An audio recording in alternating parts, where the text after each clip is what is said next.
Gbogbo ọmọ Yorùbá, um ṣé ẹ̀ ń rí nǹkan tí mò ń rí? Ṣé ẹ̀ ń rí? Ṣé ẹ̀ ń ríṣẹ́? Ṣé ẹ̀yin náà ń rí?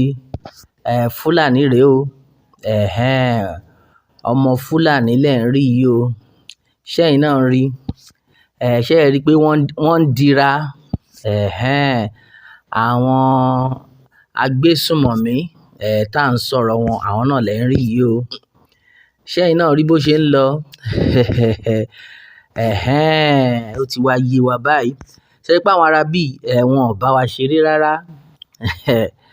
Wọn ò ṣeré o. Gbogbo tí ẹ̀yin lọ́dọ̀ ti yín, kò ju pé kẹ máa bá olóyè Sunday Igboho fà á. So nǹkan tó kan ẹ̀yin kù nìyẹn. Ìjà ìlara, òun lẹ̀yin ń jà. Ṣé ẹ rí pé àwọn ará bí wọn ò ṣeré rárá. So tá a bá ń pariwo, ọmọ Yorùbá ẹ ronú. Ọmọ Yorùbá ẹ cooperate. Ọmọ Yorùbá ẹ má jà dìtẹ̀ ara wa. Ìjà inúnibíni kò lè help wa. Kò ń ṣe nǹkan tá a fẹ́ rèé. Kò ń ṣe nǹkan tá a need nsìn rèé. Ìjà pé mo jù ẹ́ lọ. Train mélòó lo ní? Ta ló train ẹ? Òun ni àwọn kan ń sọ kiri. Gbogbo yín náà lẹ mọ àwọn tá à ń sọ̀rọ̀ wọn yìí. Ìjà pé ó fẹ́ dojú ti Ààrẹ Ọ̀nà Kakanfò. Òun ni gbogbo wọn ń pariwo kiri. Olóyè Sunday Igboho ti move on, ká tiẹ̀ máa dúpẹ́ pé gbogbo ẹ̀ olóyè Sunday Igboho ò wẹ̀yìn, kò tiẹ̀ dá wọn lóhùn. Nǹkan tí ó kan ẹni ẹlẹ́ni lẹni ẹlẹ́ni ń ṣe. Lọ́wọ́ yìí, àwòrán tẹ rí yìí, ṣé ẹ rí pé àwọn ará bí wọn ò bá yín ṣeré rárá. Now ó lẹ̀ láwọn ìròyìn kan tá à ń gbọ́, wípé àwọn agbésùnmọ̀mí wọ́n ti ń dá àwọn tí wọ́n jí gbé, wọ́n ti ń dá wọn padà díẹ̀díẹ̀ láàárín òru. Wọ́n ń dá wọn padà nítorí olóyè Sunday Igboho. Ní ìlú Igboho ni wọ́n náà láwọn kan tó ń jí gbé. Kò ń ṣe gbogbo wọn ló dá padà ńgbà yẹn, ṣùgbọ́n sìn wọ́n ti ń dá àwọn yòókù padà. Lánàá alẹ́ àná yẹn bí lóru mọ́jú ni wọ́n dá wọn padà wá sílé wọn. Ọlá wípé wọ́n ti rí pé ọmọ Sunday Igboho yìí ká lá ti mọ̀ ni a bá máa lọ sí ìlú ẹ̀ lọ jí àwọn èèyàn gbé. Tẹ bá rántí, nígbà tí olóyè Sunday Igboho tó ní pé òun fún àwọn Fúlàní ní wákàtí 2. Now ìròyìn tó ń dé bá wa ni wípé lẹ́yìn tí wọ́n dá àwọn kan padà, ó láwọn tí wọn ò tí ì dá padà, gbogbo àwọn fámílì wọn tán dẹ̀ wọ́n pariwo, wọ́n á bá olóyè Sunday Igboho pé wọn ò tí ì dá ẹni báyìí padà o. Olóyè Sunday Igboho sọ pé ẹ má worry, wọ́n máa dá wọn padà. Ẹ̀yin ẹ calm down, kò sí nǹkan tó máa ṣe wọ́n. Now ìròyìn ayọ̀ táwa gbọ́ nsìn ni wípé àwọn agbésùnmọ̀mí wọ́n dìídì fi mọ́tò ara wọn dá àwọn ará bí padà sí ilé láàárín òru. Wọ́n ti rí wípé olóyè Sunday Igboho yìí, ìjọba ti wà lẹ́yìn ẹ̀, kò dẹ̀ ń ṣe ẹran rírọ̀. Ṣé ẹ rí nǹkan tá à ń sọ rèé o. Ṣèbí ó ti wá ń clear báyìí. Gbogbo ọ̀pọ̀lọpọ̀ àwọn èèyàn ni wọ́n jáde, wọ́n ní ká ní pé bí Gani Adams ṣe ń ṣe ni látijọ́ yìí, ṣé a máa sọ̀rọ̀ pé wọ́n jí àwọn èèyàn gbé nílẹ̀ Yorùbá? Kò lè sí nǹkan tó jọ bẹ́ẹ̀. Ká ní pé bó ti ṣe ń ṣe láti ilẹ̀ rèé pé bọ̀bọ́ yìí, ká ní pé ó ti jáde pé okay o, kò sí nǹkan tó jọ pé ajínigbé mọ́ tóun àtàwọn boys ẹ̀, ká ní wọ́n ti ń ṣiṣẹ́ yìí. Ṣùgbọ́n gbogbo nǹkan ariwo tán máa pa ni wípé àti ìgbà order, wọn ò fún wa lọ́dà. Wọn ò fún yín lọ́dà, ṣùgbọ́n olóyè Sunday Igboho gba order.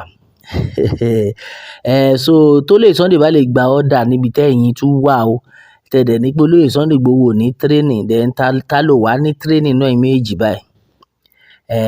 Ṣé ẹ fẹ́ sọ pé olóyè Sunday Igboho wà connected ju ààrẹ ni? Because kò wá yé wa mọ́. Kò ní training, kò ṣe gbá, entertainer ni, ó ń ṣe fíìmù ni. Àwọn agbésùnmọ̀mí wọ́n dẹ̀ ń dá àwọn tí wọ́n jí gbé, wọ́n ń dá wọn padà. Ṣèbí ẹ̀yin náà rí bó ṣe ń lọ. Lọ́wọ́ yìí àwọn agbésùnmọ̀mí yìí wọn ò ṣeré mọ́. Òun lẹ̀ ń rí yìí tí gbogbo wọ́n dira pa ni. No wonder wọ́n ní pé nígbà táwọn olóyè Sunday Igboho àtàwọn boys tán bẹ̀rẹ̀ sí ní yìn wọ́n wọ́n yìn wọ́n bọ̀ kò wọ́ra wọn. Bẹ́ẹ̀ ni kò ràn wọ́n.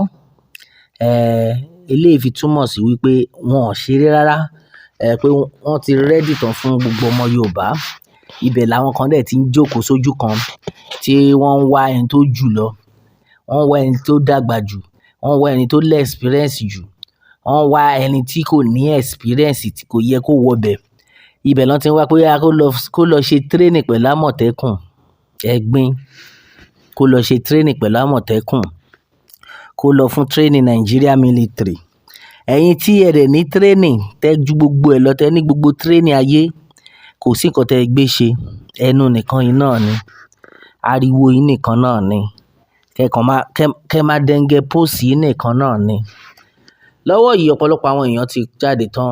Wọ́n ní ilẹ̀ Yorùbá, ọmọ Odùduwà, a gbé gbogbo ẹ̀dá tí ó fẹ́ àlàáfíà fún wa lórí ilẹ̀ wa láṣẹ Èdùmàrè. Pé gbogbo ẹ̀dá tó bá fẹ́ àlàáfíà pé Elédùmarè yóò fún wa ní àlàáfíà because bó ṣe ń lọ yìí, àwọn ará bí wọn ò bá wa ṣeré rárá. Ẹ wo bọ́n ṣe dira látòkè délẹ̀. Nítorí pé wọ́n ṣàfẹ́ gba ilẹ̀ Yorùbá. Ṣùgbọ́n Elédùmarè kò ní gbà fún wọn. Bẹ́ẹ̀ ni, Elédùmarè kò ní gbà fún gbogbo wọn. Ojú máa tì wọ́n gbẹ̀yìn ni because kò sí nǹkan tó ọmọ Yorùbá ṣe fún wọn. Ọmọ Yorùbá ò ṣe kankan fún wọn. Ilẹ̀ Yorùbá lọmọ Yorùbá wà. Ẹ dẹ̀ gbé gbogbo wàhálà yín wá pé fẹ́ gbalẹ̀ wọn. Ṣùgbọ́n Ọlọ́run ò ní gbà fún yín. Bí ẹ fẹ́ o, bí ẹ kọ̀, orílẹ̀-èdè Yorùbá ó máa dúró. Bẹ́ẹ̀ ni, gbogbo ọ̀tá tí wọ́n ń pinnu àti sọ pé okay o, a fẹ́ gbà mọ́ ọ lọ́wọ́, a fẹ́ ṣe gbá, a fẹ́ ṣàwo. Orí wọn ó máa burú gbẹ̀yìn ni. Bẹ́ẹ̀ ni, orí wọn máa burú gbẹ̀yìn because bó ṣe ń lọ yìí, gbogbo náà la rí bóyá àwọn kan wọ́n lè má tí ì rí fọ́nrán yẹn tí àwọn Fúlàní tí wọ́n so ọmọ Yorùbá, wọ́n gba ọ̀kadà lọ́wọ́ ẹ̀. Wọ́n dẹ̀ nínú igbó, wọ́n dẹ̀ so mọ́nú igbó, wọ́n so mọ́nú igi, wọ́n so pa nínú igbó kìjikìji. Ọpẹ́lọpẹ́ àwọn ọlọ́dẹ, àwọn ló discover ọmọ Yorùbá yìí ó ti rẹ̀. Gbogbo fóònù ẹ̀ gan ring lára ẹ̀ kò lè gbé. Ó mà ṣe o. Fóònù ẹ̀ ring kò lè gbé. Àwọn tí ilé ti ń wa. Àṣà àwọn Fúlàní wọ́n so mọ́gi. Wọ́n so mọ́gi. Wọ́n so gbogbo ẹsẹ̀, gbogbo ọwọ́ ẹ̀, wọ́n so mọ́gi tó jẹ́ pé kò tẹ̀ ní lè gbé fóònù, kò ní lè ṣe anything, kò ní lè move. At the end of the day, àwọn ọmọ Yorùbá ọlọ́dẹ tí wọ́n wọ igbó náà ṣàrí pé èèyàn ló so yìí, kí ló ṣẹlẹ̀, kí ló dé, báwo ló ṣe jẹ́? Bọ́n ṣe tú nìyẹn o. Ṣé ẹ rí pé àwọn ará bí wọn ò ṣeré rárá? Àfi kí Ọlọ́run kó ṣàánú wa ni. Ọmọ Yorùbá, àní rí jù báyìí lọ lórí eléyìí o. Kí ni ẹ̀yin rò? Kí lẹ rò pé ó lè ṣẹlẹ̀? Kí lẹ rò pé a lè ṣe lórí ọ̀rọ̀ yìí? Advice wo lẹ ní? Ẹ bá wa jù sórí comment section. Ẹ má dẹ̀ gbàgbé láti tẹ̀lé Pilado World fún àwọn ìtúpalẹ̀ mìíràn. Ó wá dọjọ́ mi o. Ọjọ́ rẹ ó dàbọ̀.